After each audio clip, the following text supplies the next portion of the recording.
अस्सलाम वालेकुम। होपफुली आप सब ठीक हैं, खैरियत से हैं। जैसा कि मैं पिछले कुछ वीडियोस के अंदर कॉन्स्टेंटली डिस्कस कर रहा हूँ कि आप जो बिजली की कंजम्पशन है इसे कैसे कंट्रोल कर सकते हैं और अपने बिल को कैसे कम कर सकते हैं, बिकॉज़ बिजली है जो इलेक्ट्रिसिटी है that's burning topic these days. और अब एक चाहे गरीब है या एक अमीर है, तो बिजली के जो बढ़ते हुए बिलों से जो हर एक बंदा परेशान है, जिसका जो बिल है वो पहले बड़े थोड़े आते थे, वो बिल बहुत ज़्यादा आ रहे हैं। इवन जो बड़े सिंपल घर हैं, जो छोटे घर हैं, जिनके अंदर जो है वो शायद फ्रिज भी नहीं है, उनके जो बिल्स हैं वो भी 12-12, 15-15 हज़ार रुपये आ रहे हैं, जो पहले 3-3, 4-4 हज़ार रुपये आया करते थे। तो हर बंदा जो है बिजली से डेफ़िनेटली परेशान है। तो आई एम ट्राइंग कि मैं कुछ आपको जो है वो कुछ चीज़ें अब शेयर कर सकूँ आपके साथ। कुछ टेक्निक्स, कुछ मेयर्स, कुछ मॉडिफ़िकेशंस जो मैंने खुद भी की हैं अपने घर में, और आपसे भी शेयर कर सकूँ कि अगर वो आप अडॉप्ट कर लें तो माइट भी आपका बिल भी जो है वो पहले से जो है वो डेफ़िनेटली ख़त्म नहीं होगा, लेकिन कम ज़रूर हो जाएगा। अच्छा, बिजली के जो कुछ कांस्टेंट कंज्यूमर्स होते हैं घर में, जिनको आप ख़त्म नहीं कर सकते, जिनको आप एलिमिनेट नहीं कर सकते। मिसाल के तौर पर अगर पंखा चल रहा है तो पंखा चल रहा है, पंखे को आप जो है बंद नहीं कर सकते। लाइट ने चलना है, लाइट्स को आप कम कर सकते हैं, ख़त्म नहीं कर सकते। इस तरह फ्रिज चल रहा है, फ्रिज को आप जो है वो उसका इस्तेमाल जो है वो एक लिमिट पे ही रहेगा, उससे आप कम नहीं कर सकते। इसी तरह जो एक और इम्पॉर्टेंट जो प्रोडक्ट है, जिसका जो कॉन्स्टेंटली चलती है और जिसके बगैर गुज़ारा नहीं होता, वो है पानी की मोटर। वो पानी की वो मोटर जो आपके जो टैंक्स है जिनको भरती है, और फिर सारे घर में पानी जो है सप्लाई होता है। तो डेफ़िनेटली अगर पानी घर में नहीं होगा तो घर में गुज़ारा नहीं हो सकता। अब थोड़ा-सा मैंने जब एनालाइज़ किया, अपना एनर्जी ऑडिट किया, तो मुझे फ़ील हुआ कि मेरे पास जो मोटर लगी है वो तकरीबन कोई 1.5 हॉर्स पावर की मोटर लगी हुई है। और 1.5 हॉर्स पावर की मोटर जो है दिन में तकरीबन जो है वो 1 घंटा चलती है। तो कुछ अंदाज़ा था कि तकरीबन कोई 1.5 यूनिट, 1 यूनिट, 1.5 यूनिट ये दिन में खा रही है। सो आई वाज़ थिंकिंग कि कैसे इसको एफिशिएंट किया जाए इसको, और कैसे इसका जो है वो इसकी कॉस्ट को जो है नीचे लाया जाए या कम किया जाए, ताकि जो है ये मेरी बिजली जो है वो कम इस्तेमाल हो। सो अगर आपको मैं दिखाऊँ कि पहले मेरे पास कौन-सी मोटर थी और अब मैंने क्या किया है उसके साथ। So if I take you toward the site, ये मैंने कवर ऊपर किया हुआ है इसका, अगर आप देखें इसको तो this is a bigger motor. ये एक बड़ी मोटर जो 1.5 हॉर्स पावर की है। मैंने किया ये है कि मैंने 2 छोटी मोटर से इसको रिप्लेस किया है। ये क्वार्टर की मोटर है, जिसको आप पौनी की मोटर भी कहते हैं। ये क्वार्टर की मोटर है। मैंने इस मोटर की बजाय मैंने ये छोटी 2 मोटर्स लगवाई हैं, यानी कि क्वार्टर की मेरे पास अब 2 मोटर्स लगी हैं 1.5 हॉर्स पावर की एक मोटर के बजाय। और अब मैंने इसका जो सिस्टम है वो मैंने कुछ ऐसे डिज़ाइन किया है कि अब जो सारा का सारा लोड है, बिकॉज़ क्वार्टर की मोटर डेफिनेटली बहुत छोटी होती है, इसका जो लोड है वो बहुत डिफरेंट होता है, 1.5 हॉर्स पावर का मुकाबला नहीं करता। तो डेफिनेटली पानी चढ़ाने में मसला था, ये सड़ सकती थी, जल सकती थी।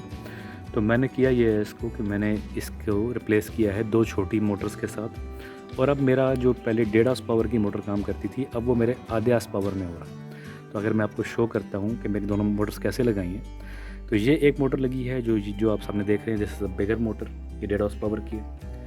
और अब मैंने इसके एक बाईपास बनवा के, जो मैंने खुद डिज़ाइन किया, this is designed bye my self, ये मैंने खुद डिज़ाइन किया है और ये मैंने लगाया। अब मैंने इसको सिर्फ बड़ी मोटर को मैंने स्पेयर में रख लिया कि अगर मेरी कहीं छोटी मोटर ख़राब हो जाए तो मैं ये बड़ी मोटर ऑन कर सकूँ, वरना मुझे इस मोटर की ज़रूरत नहीं है। तो एक छोटी मोटर मैंने यहाँ लगाई है जो पानी को जो है सप्लाई करती है, इसमें हम ऑन करता हूँ। ये आप देख रहे हैं कि ये पाइप जो है ये पीछे जा रहा है, तो ये पाइप जो है ये पीछे मूव करता है एंड थ्रू मेरे घर में आखिर तक। अच्छा, अब जो दूसरी मोटर है वो मैंने बिल्कुल पीछे लगाई है, बैक साइड के ऊपर।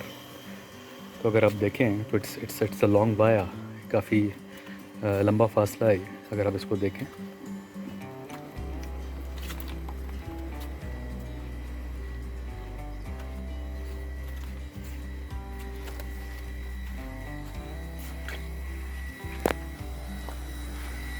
और अगर आप यहाँ पर देखें तो ये दूसरी मोटर है। मैं अगर इसके ऊपर से इससे कवर उतार सकूं तो ये मोटर, तो इसकी जो टेक्निक है वो बड़ी सिंपल है। वो ये है कि जो पहली मोटर है जो लगी हुई है फ्रंट के ऊपर, वो पानी यहाँ तक लेके आती है, बैक तक। और फिर ये वाली बैक वाली मोटर जो है ये पानी इस पाइप के ज़रिए टॉप फ्लोर तक ले जाती है। तो पहले जो काम मेरा 1.5 हार्स पावर की मोटर में हो रहा था, जो मेरी 1.5 हार्स पावर की मोटर जो मेरा काम कर रही थी, अब वही काम मैं आधे हार्स पावर की मोटर पे करता हूँ। यानी कि 1.5 हार्स पावर का मतलब ये है अगर 1 घंटा चल रही है मेरी मोटर, तो तकरीबन जो है वो 1 से 1.5 यूनिट मेरा दिन में इस्तेमाल कर रही है। लेकिन अब जो है वो आधे हार्स पावर की मोटर हो गई है। दोनों मोटर्स को मिलाकर उसकी जो ताकत है, क्वार्टर की 2 मोटर्स हैं, तो आधे हार्स पावर की मोटर्स हो गई हैं ये। तो इसका जो ख़र्चा है वो तकरीबन 50 to 60% कम हो गया।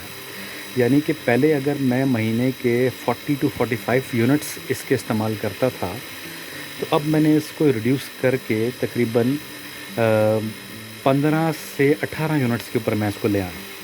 तो this is quite low and quite minimum. इसके लिए आपको 2 मोटर चाहिए। मोटर जो है वो मुख्तलिफ़ प्राइस की मिलती हैं। अच्छा, इन क्वार्टर की मोटर का फ़ायदा ये होता है कि दीज आर स्मॉल मोटर्स, ये काफ़ी छोटी मोटर्स होती हैं, लेकिन इनका जो प्रेशर है वो काफ़ी ज़्यादा होता है। तो अगर आपने इनकी इंस्टॉलेशन प्रॉपर की है तो this is, let me tell you, this is not going anywhere. इससे कुछ नहीं होता है, ये बिल्कुल ख़राब नहीं होती, कहीं नहीं जाती। लेकिन अगर आपने इसकी इंस्टॉलेशन प्रोसेस प्रॉपर नहीं की है, अब आपका जो प्लम्बर है, जो मैकेनिक है, अगर वो प्रॉपर आपको इंस्टॉलेशन करके नहीं देता है या वो या नहीं समझता है इसके इंस्टॉलेशन के ऊपर, तो definitely it will be bit problematic. लेकिन कोई इतनी बड़ी इसमें कोई रॉकेट साइंस इन्वॉल्व नहीं है, बड़ा सिंपल सा मैकेनिज़्म है इसका। मैंने बड़ा सिंपल काम, जो क्योंकि मैंने खुद किया है, I am not a plumber, मैं कोई मैकेनिकल इंजीनियर नहीं हूँ, लेकिन बड़ी सिंपल से कैलकुलेशन अगर आप देखें तो इस लॉन में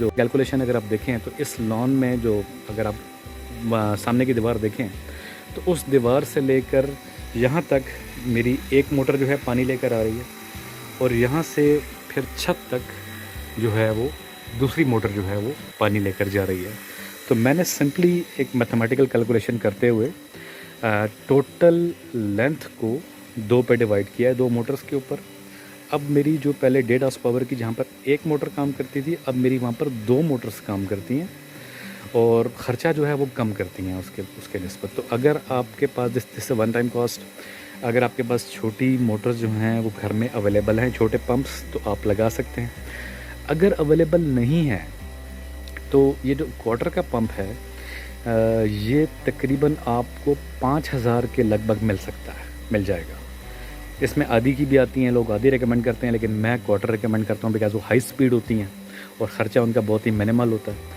तो तकरीबन 5,000 रुपये की आपको जो है ये मार्केट में मोटर जो है ये मिल जाएगी। ये चाइनीज़ ब्रांड्स भी अवेलेबल हैं, पाकिस्तानी ब्रांड्स भी अवेलेबल हैं। इसके अंदर आप चाइनीज़ लेना चाहें चाइनीज़ ले लें। आजकल थोड़ी सी मुश्किल से मिलती है, लेकिन मिल जाती हैं बाज़ार में मोटर्स। तो चाइनीज़ ब्रांड ले लें, पाकिस्तानी ब्रांड ले लें। तो अगर आप 2 मोटर्स लेंगे तो आपका लगभग इसके ऊपर जो ख़र्चा आएगा वो तकरीबन कुछ 10,000 रुपये के आसपास आएगा। 10,000 आपका ये लगेगा इसके ऊपर, और शायद इसकी जो थोड़ी सी फिटिंग्स हैं, थोड़ा सा जो बाकी ख़र्चा है, आपका प्लम्बर काम करेगा, तो 2 से 3,000 रुपये आपका जो है बाकी ख़र्चा इसके ऊपर आएगा। तो 12, 13, 14,000 रुपये की वन टाइम कॉस्ट है। अगर आप ये वन टाइम कॉस्ट बेयर करते हैं तो आप अपने महीने के 30 से 40 यूनिट जो आपके लग रहे हैं, अच्छा, अब 30-40 यूनिट सिर्फ वो नहीं है, बल्कि 30-40 यूनिट जब आपके बिल में ऐड होते हैं, अब फॉर एग्ज़ाम्पल अगर आप 100 यूनिट से ऊपर जाएँ, 200 से ऊपर जाए, तो स्लैब चेंज हो जाता है। तो वो यूनिट अगर आपके पास बिल में ऐड होते हैं तो डेफ़िनेटली वो आपकी बिल की कॉस्ट जो है, आपकी पर यूनिट कॉस्ट को भी बढ़ा देते हैं। सो अगर ये आप 12-13,000 रुपये, 14,000 रुपये ख़र्चा एक मरतबा कर लेते हैं, हो सकता है कि आपको यूज़ में मोटरें इससे सस्ती मिल जाएँ, तो you might further reduce the cost. तो अगर जो है आप इसको एक मरतबा ख़र्चा कर लेते हैं तो आप यकीन करेंगे आप लॉन्ग रन में जो है इसमें बड़े you will feel very happy over it. So अपना ख्याल कीजिए, मिलते हैं किसी और वीडियो के साथ। Thank you very much, take care, अल्लाह हाफ़िज़।